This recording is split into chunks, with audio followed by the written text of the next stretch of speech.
the only thing they know about us is like what they see on TV. So you had some people out there that was inquisitive, like inquiring about. Yeah, like, but it was kind of weird, bro. Like it was like people were asking me like if I knew my father, if I had ever been to jail, like those types of questions, and you just like, man, like what?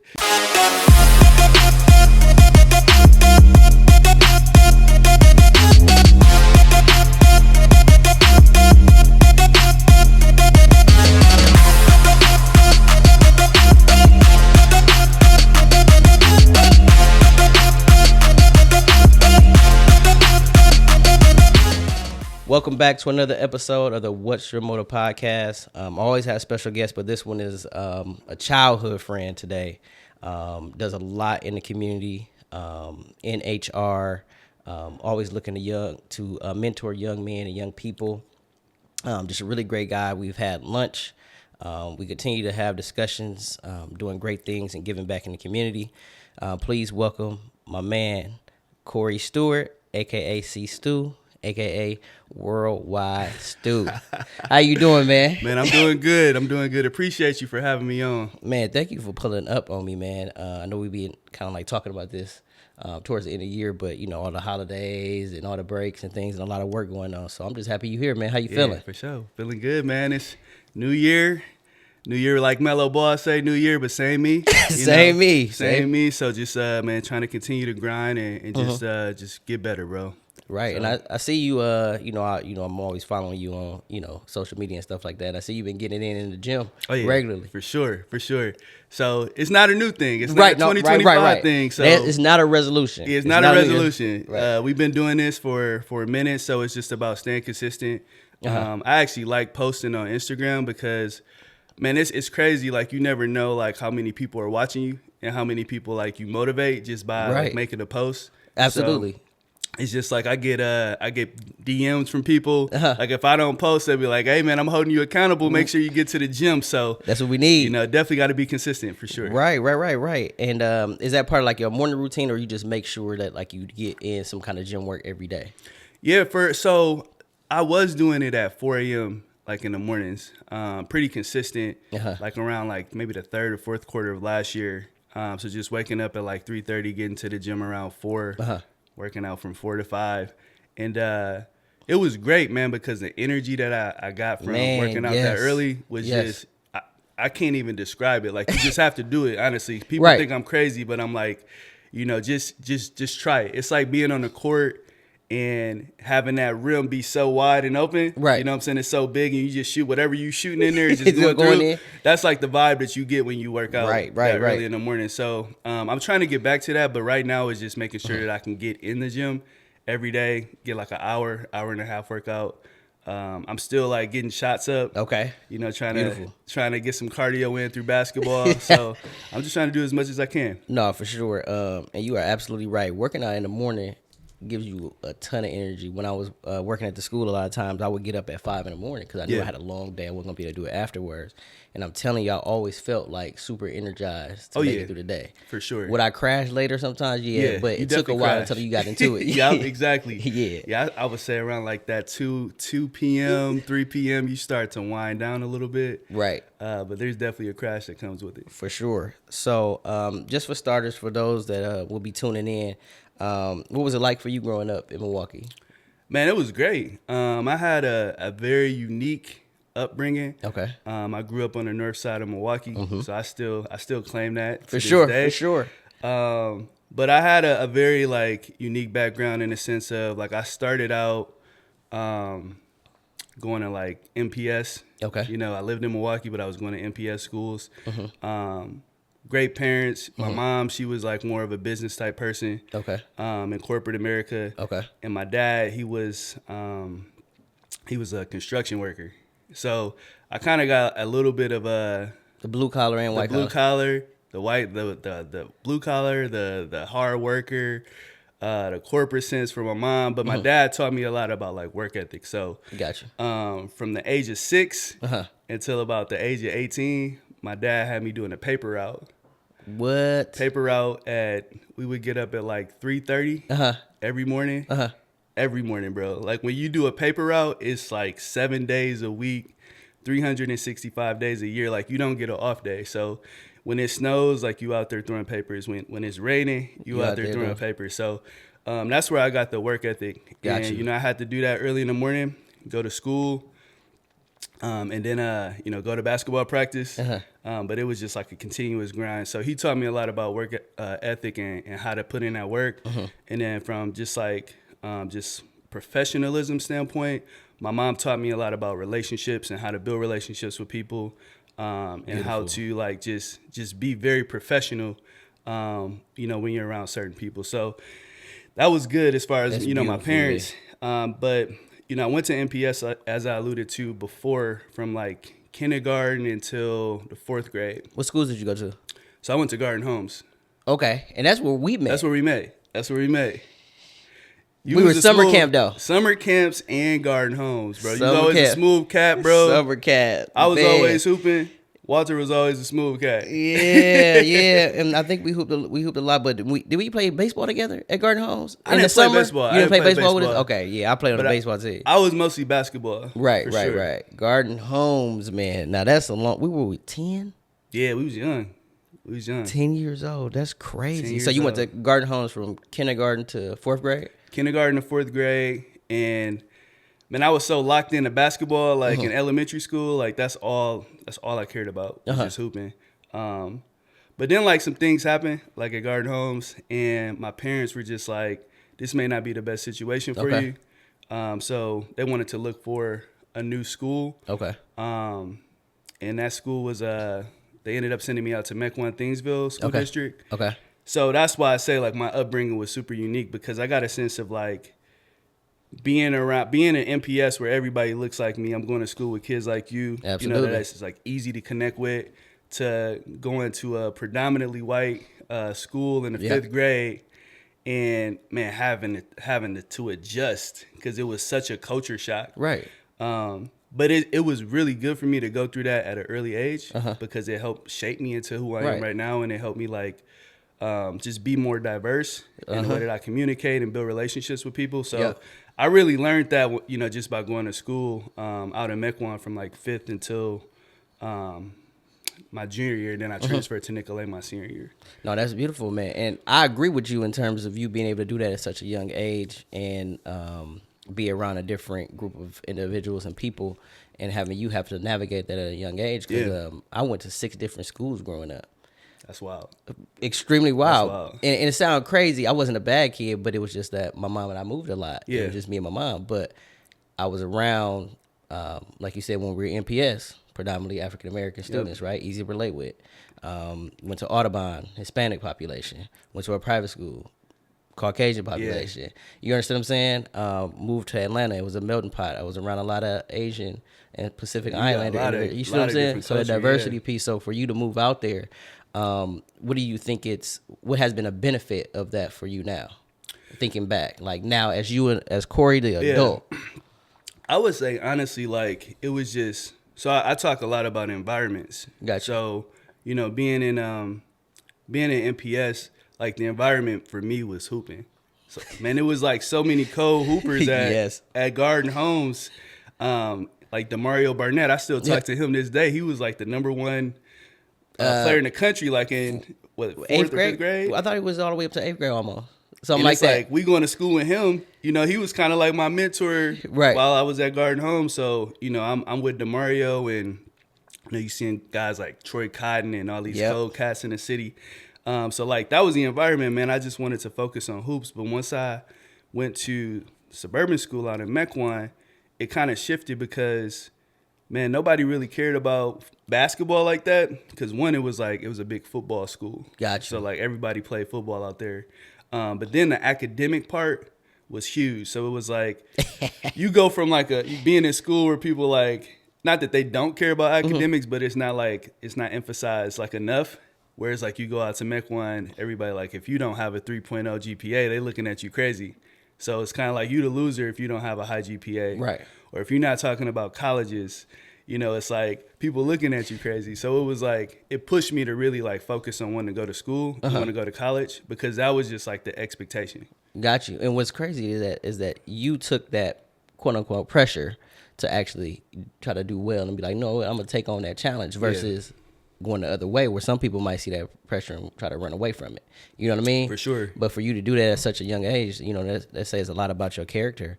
And then you transfer, like you said, I mean, not transfer, but you graduate from the Suburban school out there in Mequon, right? So I ended up, my senior year, I transferred to Nicolay to play basketball. Okay. So I ended up graduating from Nicolay. Okay, so you graduated from Nicolay? Yep. Okay, how was Nicolay? Man, so that was honestly, like, that was one of the greatest experiences of my life, is transferring to Nicolay, because you talk about, like, going from a school that's, like, predominantly white to transferring to Nicolay. Now it's more diverse. So now I'm able to see, like, more kids that look like me. Got you. And just, like, how the two cultures, like, interacted with each other. It was beautiful, man. It was just, like, it was very inclusive. Versus, like I said, like in Mequon, it wasn't as inclusive. I got you. I'm following you. And it was like, I just felt like I fit in a little bit more with the student body at Nicolay. And that's crazy. And for you to say, like, those two coaches had a pretty good marriage in terms of working together. And when we think about our city, right? Yeah. And clearly, not to, beat a dead horse or be a Debbie Downer about anything, but we understand that there are lines within the city that kind of divide us all. But for you to have these coaches that have this harmonious fit, and then you're able to see this as still a young kid, even though you are in high school, that has to be, pretty inspiring. You know what I'm saying? Like, to see that, right? Absolutely. Yeah. So that's just great. That's crazy. So then you leave Nicolay, and where do you go? You went to Stevens Point? Yep. So I got recruited to play basketball at the University of Wisconsin Stevens Point. Okay. So a lot of people ask me, man, like, why did you go to Stevens Point? That was the reason. So that was another great experience, because now it's like I'm going from, so I went from MPS, like, just everybody looks like me, right? I go from that to Mequon Thingsville School District, where the percentage of people that look like me is very low. Right. Then I transferred to Nicolay, where it's a little bit more integrated, a little bit more diverse. Got you. And then I go to Stevens Point, Wisconsin, in central Wisconsin, very rural area, where it's like it's very different, man. So you got a lot of kids that are coming from like small towns, like a lot of farmland, like so like the perspective of African Americans to them is a lot different. It's like what they see on TV is because what they the haven't had a lot of exposure to African Americans. So that's a whole nother culture that I had never experienced, and I thought I was ready for it because I went to Homestead and I went to Nicolay, but no, I wasn't prepared for it. So what was it like when you popped on campus? Like, man, it was so my first experience in Point was like getting ready to go to basketball practice at it was an early morning practice, like 6 a.m. or 7 a.m. And I walk out my dorm, and the first thing I see is a guy in like camo, like orange outfit, and he's just got a bunch of like ducks and birds on the ground, and he's like gutting them out. So that was my first experience at Point. I'm like, man, where am I at? But it was cool, man. Like playing basketball there. Like I felt like, I had people like Khalif and like Drew Jackson there that were super cool, that helped me get like acclimated to the school. Gotcha. And then it was just like being on a team, like people look at you a little bit different. They give you a little bit more respect. Being on a squad. But you do have some interesting encounters with like just Caucasian people that are from rural, Wisconsin, right? Where they're very curious about like African Americans and like how we grew up and who we are, because the only thing they know about us is like what they see on TV. So you had some people out there that was inquisitive, like inquiring about. Like, but it was kind of weird, bro. Like it was like people were asking me like if I knew my father, if I had ever been to jail, like those types of questions, and you just like, man, like what? With no ill intent. It was just ignorance, kind of. Ignorance, and like I said, they just being curious. Like they trying to figure things out because like they had BET up there. And that was like the only thing, like when they saw black culture, like that's what they saw. They got it from BET. How crazy is that you know what I mean? And that's their image of African American people. Yeah. And then you come up there as a quote unquote representative. Yeah. And it's like, are you like that? Like, Yeah, but it for us, like we had like, I know Jared Jenkins was up there at the time. He was like a big time football player. Okay. Khalif El-Amin, obviously. You had some really good, like, man, just good African American like people from Milwaukee For sure. that represented the city really well.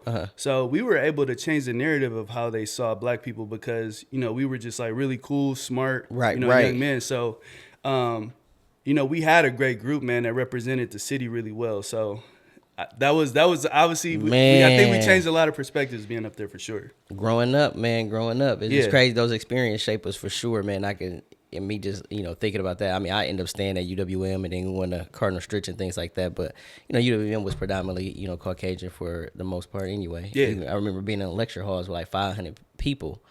And I was, you know, outnumbered by a lot. Yeah. But then also I remember one time I was in a healthcare class and we had to do a project. And I promise you, it was me and one other person that was the only African-American people in the classroom. And I tell you, nobody wanted to be our partner. But wild. Shout out to Casey Miller and Kyle Hyduke. I'll forever be grateful for those two individuals. Yeah. They end up with like, Walt, come on with us. Yeah. And I still talk to them to this day. That's amazing. But that's crazy. So when you were at Stevens Point, did you end up majoring in human resources or was it interpersonal communication? Interpersonal communication, yeah. So how'd you fall into that? Man, the interesting story is like I've always wanted to be in HR. Okay. Really? Yeah, since I was like 10 years old. What? Yeah. You knew that at 10? At 10. Even when you had a hyper focus on basketball, like you still had like HR, like where did that come from? So here's the thing. So again, being in MPS, I was super hyper focused on basketball. But again, my mom, going back to her, you know, she was real big on like me developing like the right relationships with people. Okay. And teaching me how to, you know, be a professional at a young age. So my cousin, his name's Stephen Lee, he lived out in Portland, Oregon. Okay. When I was around 10 years old, and he worked at Nike corporate. What? Yeah, it's tough, bro. Super tough. Yes. So my mom, she ended up, she like flew me out to Portland, Oregon, and like we went out there for a family vacation to visit my cousin. Okay. So,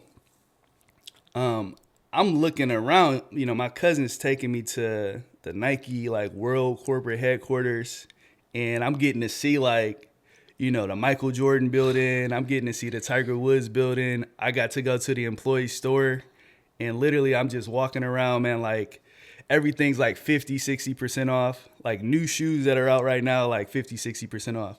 I'm just grabbing all kinds of stuff, man. So I'm super geeked. I'm super excited. And then my cousin used to send me a lot of clothes and Nikes, like when I was a kid. So I feel like I was sponsored by Nike, like when I was, you know, 10, 11 years old.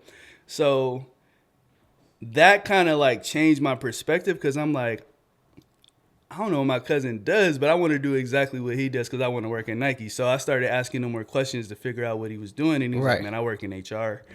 And I didn't even know what HR was. But I was like, I want to do this. You know what I'm saying? Just because he worked at Nike and I thought it was so cool to be on that corporate headquarters. So that changed my perspective. I went from like having these big basketball dreams to wanting to be in corporate America and be in HR. Okay. So you knew that since you were 10. And that's great. Like that exposure at such a young age means a lot, man. Oh, yeah. And I think, and that's one of the things I'm always like trying to advocate for when we're dealing with like students and things like that, is try to get them some early experiences on something besides what they see on a regular basis. And you being able to do that, that inspired you to want to be in HR at the age of 10. Yeah. And then from there on, you go to college, you major in interpersonal communications, and you fall into HR. Yeah. Correct? Exactly. So being on campus at Point, like originally I was going to do business. Okay. But then I took some communication classes, and I just honestly I fell in love with the faculty and the staff over on the communication side. Okay. So I was like, you know what, I'm gonna try this because I took a few classes and it was just like, man, I was just killing them. I was crushing the classes, like getting good grades, right? Building those relationships with the professors, and I had researched what types of degrees like HR professionals had, and one was like communication. Obviously, you have the business HR, right? But it was like communication, business HR, and then psychology. Okay. So those were the 3 majors that I kept seeing. So I was like, you know what? I'm gonna just stick with communication because I could still get into HR with that.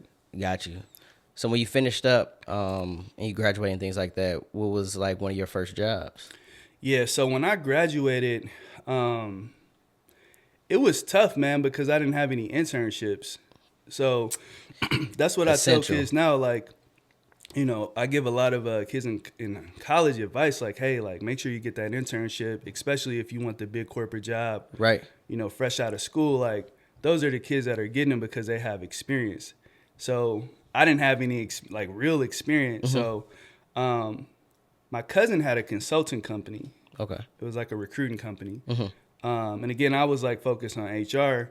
But I worked for his company for, like, a year, and he taught me how to recruit. And I actually fell in love with recruiting.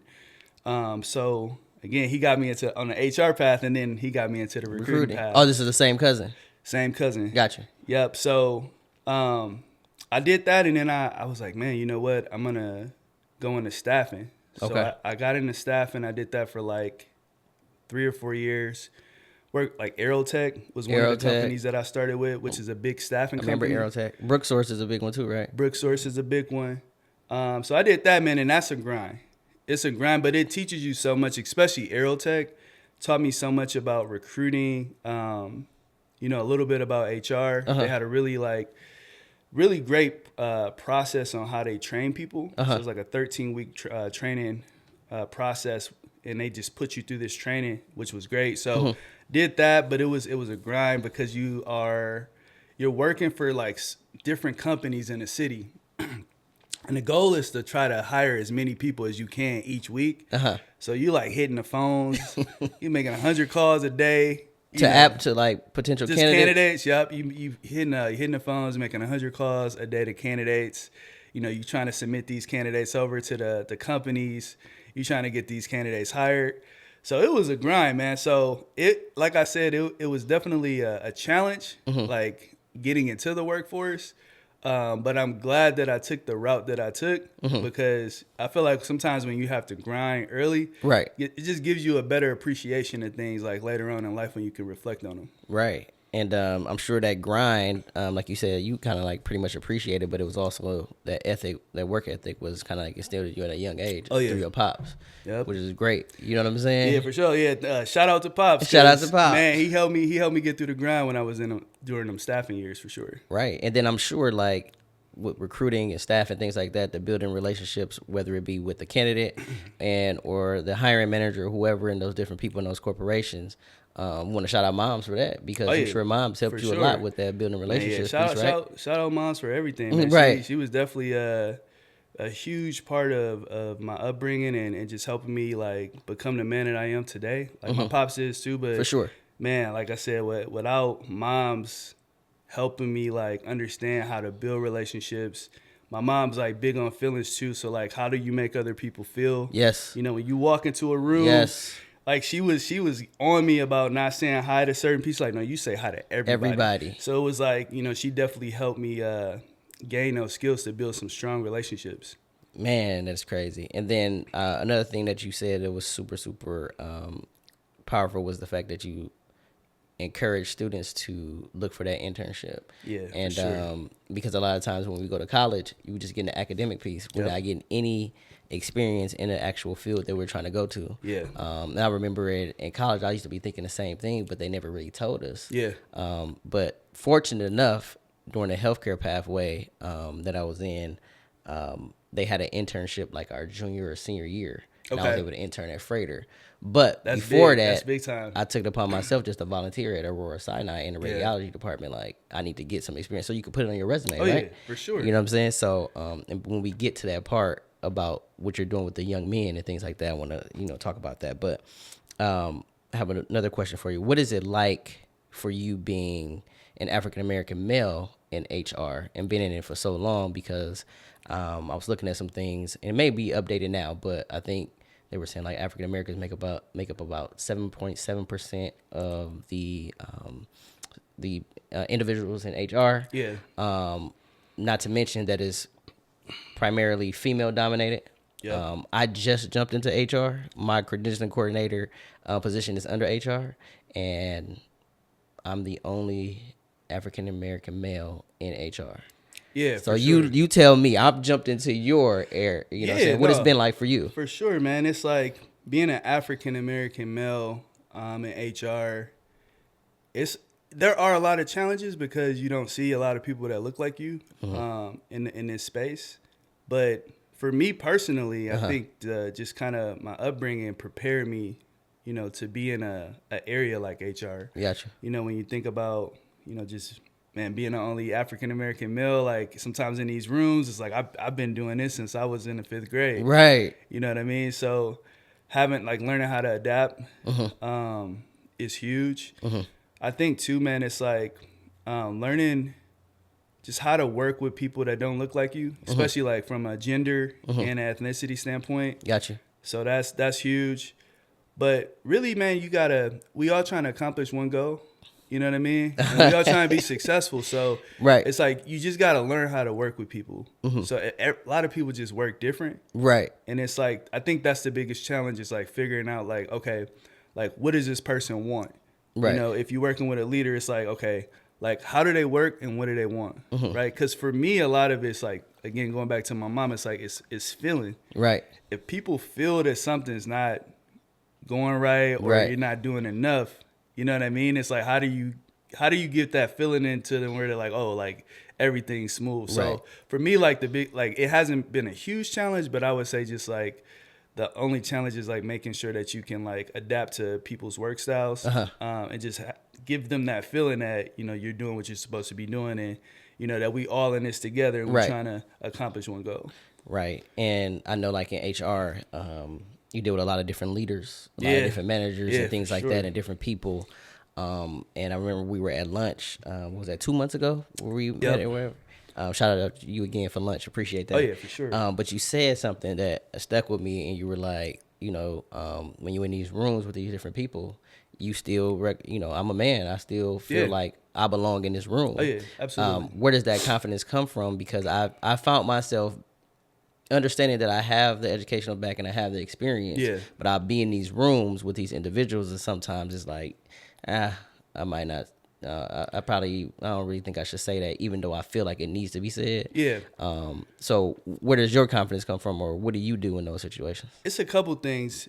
One is, I mean, like I said, I'm a sports guy, I'm a basketball guy. So it's like when you in a gym and you shooting 500 shots a day, right? You got your 5 spots, you know, inside the 3. You got your 5 spots outside the 3, and you in there for 2 or 3 hours, and you getting your 500 makes in, right? Right. When you go in the game, you're gonna be confident. You're gonna be confident to take those shots. Right. So it's the same thing in corporate America. It's like it's gonna come with time, and it's just gonna come through you going through like specific situations and figuring out how to problem solve and solution, you know, certain situations. And once you have that, that's like being in the gym. You know, you getting those 10,000 hours in. So now once you have that, now you arm with the confidence to be like, okay, you see a situation, you be like, man, I done been through this like 10 times. I know how to problem solve this. Right. You know, and then you're like, okay, like you said, I got a seat at the table. I know what I'm doing. I got the experience.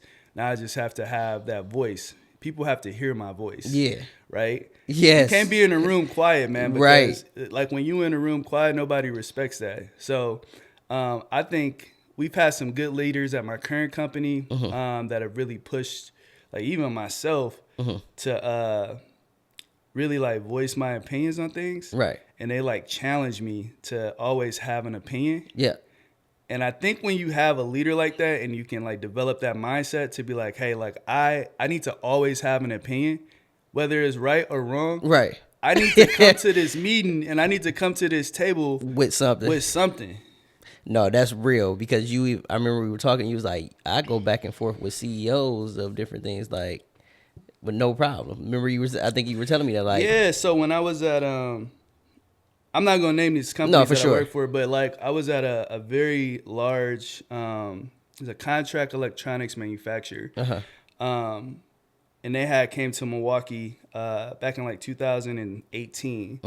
And this was like huge news, man. Like you talking not just like local, talking like not even national. It's like huge, like global. It's big, like global company. So it was more of a startup type of project that they had brought to Milwaukee or Mount Pleasant. Gotcha. We used to have meetings. We used to have these leadership meetings every morning, and it was like a CEO from each subsidiary group. And at first, I was a little nervous. I'm like, man, I'm in this room. At first, I'm like, should I even be in the room? Like, right. You got the VP here, you got the CEO here. And I'm just like, again, going back to like not having that confidence. There I'm you like, go. Man, I'm like, I don't even know if I should be in this room. So after some weeks went by, my leadership, they was pushing me to be like the voice in the room. So it was times where I'm going back and forth with CEOs about like numbers that's incorrect. And I'm like, I'm feeling good because I know my numbers are correct. So I'm like, oh, no, that's not it. Like, and we going back and forth. Right. And it's like, that kind of gave me the confidence. Got you. To be like, oh, okay, like I can go back and forth with these CEOs. In this room, it's like 12 of them and VPs. It's like I can go into any room and do the same thing. You know what I'm saying? As long as I got if my information is correct. Right. And, I'm prepared for these meetings and, what I'm saying is valid. Like I got the confidence to go in there and push my opinion. I love hearing that, man. And I think the analogy that you used about like, if you're playing basketball and you putting that work in, your 500 shots, your different spots and things like that, and you continue to do that and you get these hours under your belt, you should trust and believe in that. Yeah. Like you should be able to be confident in the fact that the work you put in, just like in HR. Yep. My numbers right. I should be able to stand up and say like, no, and I can be able to combat that. And I don't have to be demonstrative or anything like that, but just being, kind of like assertive when needed to be, but sure. Confident, but exuding that confidence with humbleness as well, but, respectable for sure. Yeah, because if you're not confident, if you come into meetings and you're not confident, you're not able to really voice, your opinions, like nobody else is going to have confidence in you.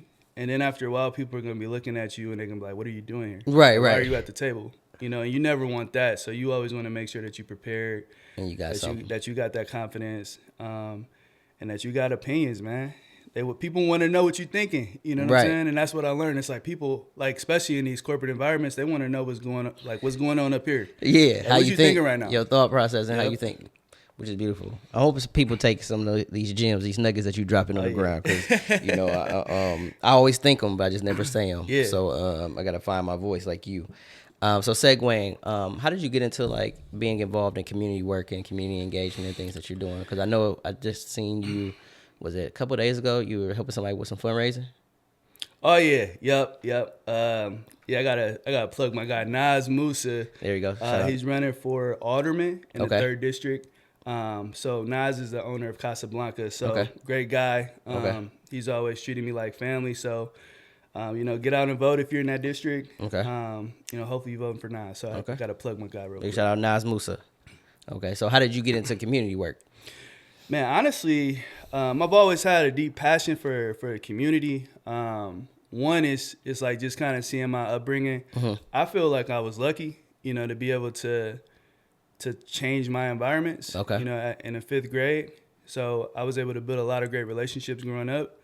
And then also being in the basketball community, it's like I started to see just a lot of guys like after basketball. I mean, it was just like tough transition for a lot of guys. So I wanted to like help, I wanted to help the athletes, find opportunities after they got done playing professional sports. I wanted to help the athletes that are in college, try to foresight what's next. I saw a lot of like crime like happening on the north side of Milwaukee. And I saw like a lot of it was with our youth. So I wanted to just be more impactful on like helping people in the community, man, just change their environments. Gotcha. And get some of the knowledge that I was able to get at a young age, like just pour that back into our community. So that's kind of how I got into community work, or I guess that's where the passion came from.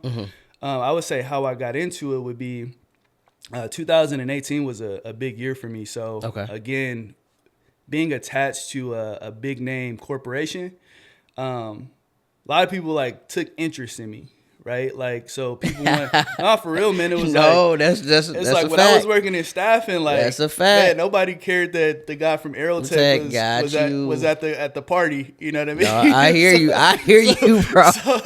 So when I got to when I started working for bigger corporations, you start to see like people start to take notice of you a little bit more. So I was able to really build a lot of my relationships like in 2018. Okay. And now I'm starting to like become friends with like business owners in the community, doctors, right, lawyers. So that it was just great. So I took that, and as you start to build a lot of these relationships, now the opportunities start to come. So Eric Kennedy. Shout out Eric. Shout out my boy. Shout out my man. boy E, man. Big shout out to E, man. Yeah, he's the guy, man. Yeah. So I met Eric a while ago, and we kind of reconnected a few years ago. And he's a big community guy. Mm-hmm. If you don't know E, like this man knows. He knows it. People think I know a lot of people, man. Eric know everybody. I remember you told me that. Eric knows everybody. So, he got me introduced to some of the community work as well. So, again, just having a network and people bringing opportunities your way. Mm-hmm. Like I'm always gonna try things. Like I don't say no too often, which is a gift and a curse. But I'm always open to do things. So like I just take advantage of the opportunities. So. Okay. And I want to. Thank you and thank Eric for, inviting me to serve with the meal program at the St. Vincent de Paul. Absolutely. It was a great experience. It was a humbling experience because we end up seeing a lot of individuals that we may even know, and it just, it just feels good to be able to see that, you're trying to help these families, but you always recognize like how fortunate you are. Yep. And really it puts a lot of things in perspective, but I thank you for that, man. Absolutely, man. I actually love doing that because, I know we're there for 3 hours, but it's just like when we come in there, we engage. Yes. Like we're putting smiles on people's faces. We're interacting with people. We treating I was always taught to treat everybody the same. Right. So when I go in that room, it's like I'm treating like everybody that's in that room the same as I would treat like executives at my company. Right. So it's an amazing experience, like you said, just to put a smile on those people's faces for 3 hours. So right. A very humanistic experience where it's just like, these are other people. And like you said, I should treat them the same way I treat an executive, CEO, whoever, whatever you got going on. These people are still people. Exactly. All right. So explain your connection to Marquette. Man, shout out to, no, for real. Shout out to, David Joplin. Okay. Shout out to Lisa Joplin, Howard Joplin, Elise Joplin. I got a good connection with David and his family, mostly through basketball, but we reconnected about 4 years ago. Mm-hmm. And, we had a vision for just him and where he wanted to kind of take his not career, but where he wanted to take things off the court. Gotcha. Because for me, man, it's like I played Division III, but I got to the Division III level in basketball. Uh-huh. So for me, it's like I'm not giving you no basketball advice. I'm not one of those people that's like, man, you need to shoot more threes, or you need to, what I'm saying? You need to do this or do that. I'm like, you got the greatest coaches around you. In Shaka, Coach Hayes and Coach Barry. Chris. All of those guys, it's like, man, no, I mean, it's a wealth of basketball knowledge at Marquette. So you're getting the game from the best. So there's not a lot that I'm gonna tell you about basketball. Mm-hmm. But the things that I can help you with are off the court. Mm-hmm. So, again, going back to 2018, that was a big year for me to build my network and my brand. Mm-hmm. And the thing with us is like, man, I want to give this to you at a younger age. So I want to give you a lot of these connections and a lot of these resources at a younger age. So me and him have been able to do a lot of great things just like off the court. But yeah, the connection with Marquette is really him, man, and his family. And I appreciate like the Joplins bringing me along the journey over the last 4 years because, again, they didn't have to do this. And I really appreciate them for everything right. I've been doing over the last 4 years. So. Right, and I had to ask that because I see you always, flicking it up and doing things with the Marquette players and things like that. Oh yeah, for sure. And we've even talked about how you're really trying to be a mentor to a lot of them, things like that. For sure, man. Yeah, shout out to all those guys like K1, Stevie Mitchell, and the Mitchell family. My boy CB, you know what I'm saying, Cameron Brown and the Brown family. So those are just like all of the people within the Marquette basketball team that have just showed so much love. So I appreciate all of them and the coaching staff too. So got you. And you kind of alluded to this earlier, but why are you so passionate about helping and mentoring the young men and young people, whether it be athletes at Marquette or anywhere else, and just the youth in the city of Milwaukee? You know what? I think for me, I was fortunate to have my cousin as a mentor. But outside of that, like I look at, and there are some other people too that are a little bit older than us, right? That have like took me under their wing and kind of mentored me. But man, a lot of the older individuals, like I didn't see a lot of mentorship from those individuals, and not to say that they weren't doing it, for sure, or maybe they didn't even have the time to do it. But I just didn't see a lot of information being passed down from just like professionals that were maybe 10, 15, 20 years older than us. So for me, it's like, I'm all about legacy, man, right. And like the journey. And like we've been through, a lot of life, right? Right. We've been through a lot of life. So for me, it's like, I would love to just pass down the information that I have to like guys that are coming up.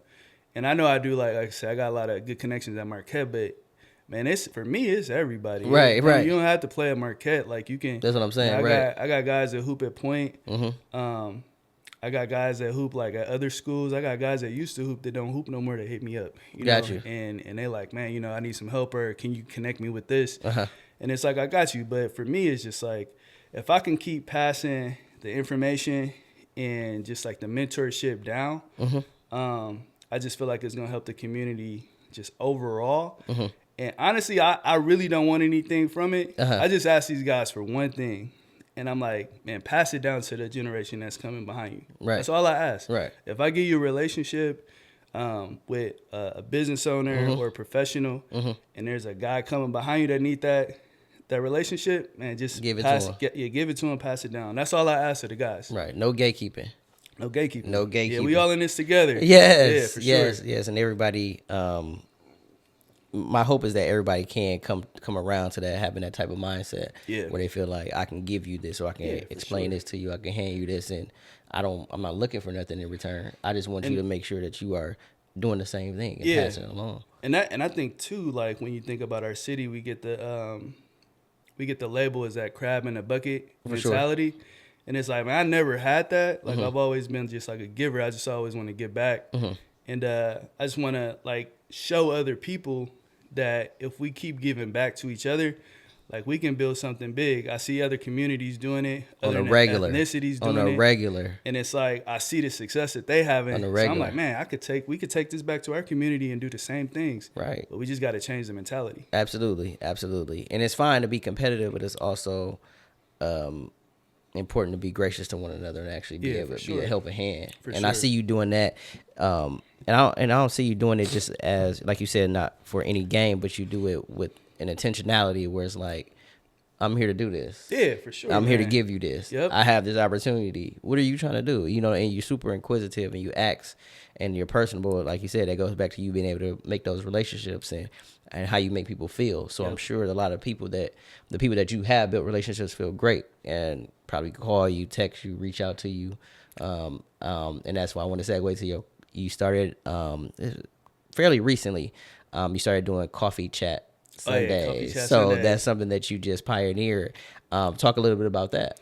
Yeah, man, Coffee Chat Sunday. So it actually, so at my current company, Coffee Chats is it's a part of our culture. Okay. So, like if you wanna like get a quick meeting with somebody or just like catch up, right? Have a conversation. Like you'll throw a coffee chat on the calendar. That's dope. So I was like, you know what, this is kind of cool, man. Like I should do this with the people out in the community, because I have a lot of people that come up to me and like, man, like let's link, let's connect. And a lot of times it don't happen. You know, so say that again. A lot of times it don't happen, man. So I'm like, you know what? Let me start something where I can just connect with people on Sundays. You know, it's an easy day. You know, before or after church. You know, I know a lot of people go to church on Sundays, but like it's just an easy day to connect with people. And I feel like coffee's easy. It's like, you know, you're probably just gonna be there for an hour. You know, just chopping it up, right? Getting to know, you know, someone, or just like catching up on things. So I was like, you know what? Let's start this. And the big thing is like, I wanted it to be a conversation where, because I feel like a lot of conversations that I hear, man, we always talking about people, whether it's in a good way or a bad way, but you just constantly hear a lot of the conversations being about other people, and I don't love that. Not at all. So the whole idea of this is like we don't talk about people, we talk about ideas. Gotcha. So it's a way to collaborate, and really understand like what other people have going on, and again, being that connector. And being like, oh, like I just had a coffee chat with so-and-so.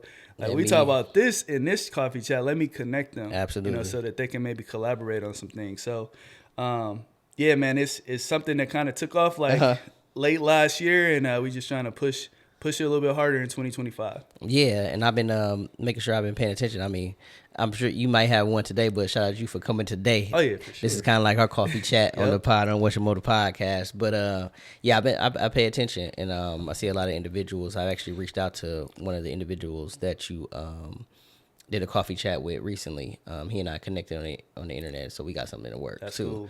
That's cool. So just know that your work is not going unnoticed. I'm paying attention. If nobody else is, I'm paying attention. You hear me? And that's the thing too. Like with the I started the Instagram Coffee Chat Sundays. Yep. And that's like a platform to really highlight who I'm having coffee chats with, but also, man, just people in the community that are doing big things. Yeah. I know, like, shout out to Kyle Anderson, who's working with David Crowley. Okay. Yep. He was just nominated for one of the most influential African Americans in Wisconsin. Okay. So I wanted to highlight him. Obviously, like, again, I want to shout out Lisa Joplin. She just sang the national anthem at the Marquette game on Friday. So, like, highlighting her and her business, her sister Locke's business.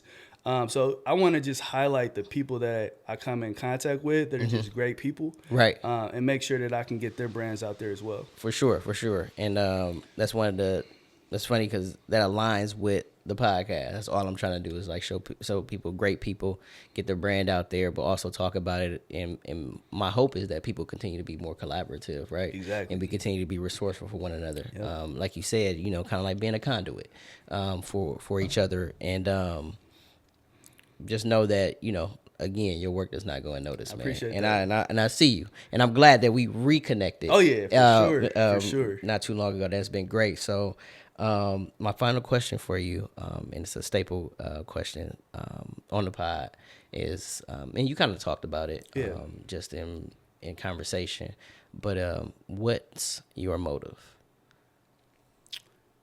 My motive? Yes. So for me, like, I know my purpose. My purpose is to help people. And that's probably why I had a passion to go into HR as well, because I just always wanted to help people. But that's really my motive, man. For me, it's not about me. You know what I mean? Like, beautiful. I'm not trying to, like, I want to brand things, but I don't brand things for myself. Right. I brand things to help other people. Got you. So if I can put other people in position to, especially the younger generation, to get to where they wanna go. Absolutely.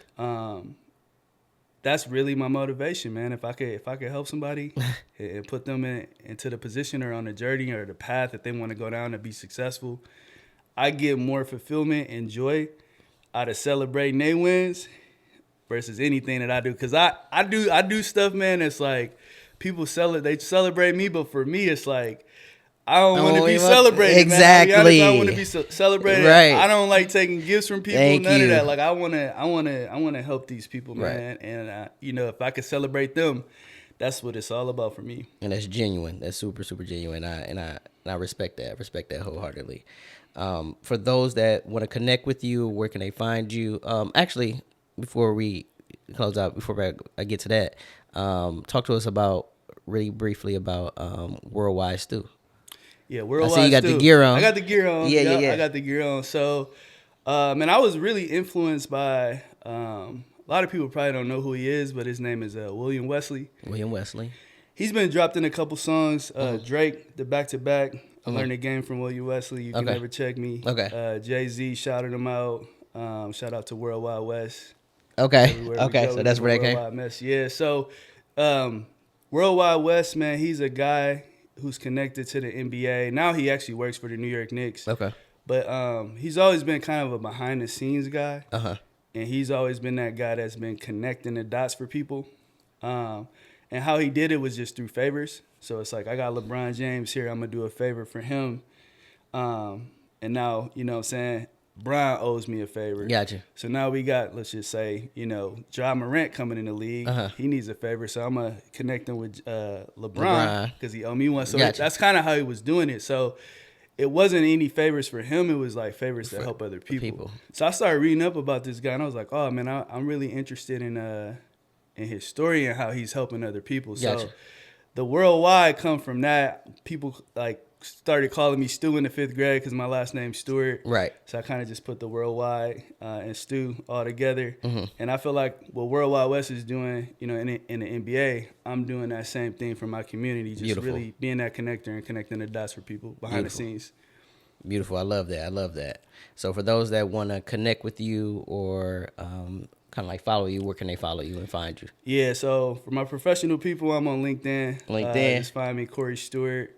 I'm on Instagram. International_Stew is in WWS. That's my Instagram handle. Yep. Obviously, like Facebook, you can search my name, Corey Stewart. But those are the biggest platforms I'm on right now. Okay. All right. Well, I just want to say thank you for coming through, stopping through. I hope I didn't interrupt any of your coffee chat today. No, we good, brother. I appreciate the coffee chat today. This is definitely something I've been looking forward to, especially connecting with somebody that, you know, we pretty much grew up together. Yep, sure. And just being able to connect and the work aligns, the hearts align, the motives align. So thank you so much for coming through, man. Yeah, appreciate you too, man. And I wanted to give you your flowers as well, man. I'm proud of all the work that you've been doing. I know you and I, we've been having some great conversations over the past couple of months. So, you know, to see another good brother from the north side of Milwaukee, for sure, really thrive. Again, that's what this is all about, man. We want to impact the community and see other people like us, for sure, you know, come through the floodgate. So for sure, I would shake your hand, but obviously I'm gonna have to give you extended pound. Yeah, we'll talk about the rest of that afterwards. But until next time, what's your motive?